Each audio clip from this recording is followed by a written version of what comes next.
जय श्री राम।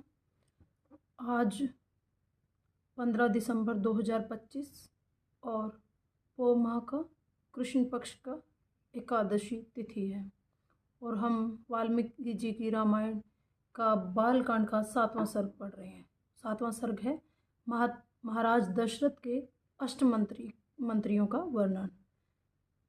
तो हम बता रहे थे कि वाल्मीकि जी ने रामायण को लिखा और इस क्रम में उन्होंने जो अयोध्या का वर्णन किया उसमें उन्होंने जो महाराज दशरथ जी के उनके शासन का वर्णन किया, उसमें उनके मंत्रियों की अहम भूमिका। राजा दशरथ जी इक्ष्वाकु वंश के राजा थे और उनके 8 मंत्री थे। दृष्टि, जयंत, विजय, सुराष्ट्र, राष्ट्रवर्धन, अकोप, धर्मपाल, सुमंत्र। इसके साथ साथ उनके 2 ऋषि श्रेष्ठ थे, वशिष्ठ और वामदेव। ये दोनों थे वो राजा को यज्ञ करवाते थे और भी जो ऋषि मंत्री का ये कार्य करते थे।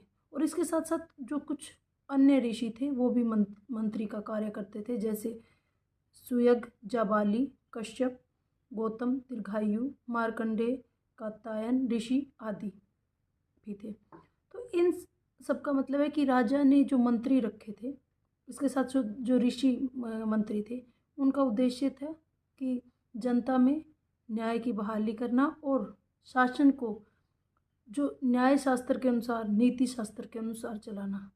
और इसके साथ साथ ये जो मंत्री थे ये जनता के लिए इतने योग्य थे कि अगर इनका खुद का पुत्र भी कोई अपराध करता तो ये उसे भी दंडित करने में संकोच नहीं करते थे। और अगर कोई निरपराधी शत्रु भी आता था तो उसके साथ भी ये उसका अहित नहीं करते थे। तो जो शासन व्यवस्था थी वो पूर्णतः न्याय शास्त्र के अनुसार थी। और ये सारे मंत्री जो थे कोष संग्रह में, सैन्य संग्रह में ये बहुत ही यत्नवान थे।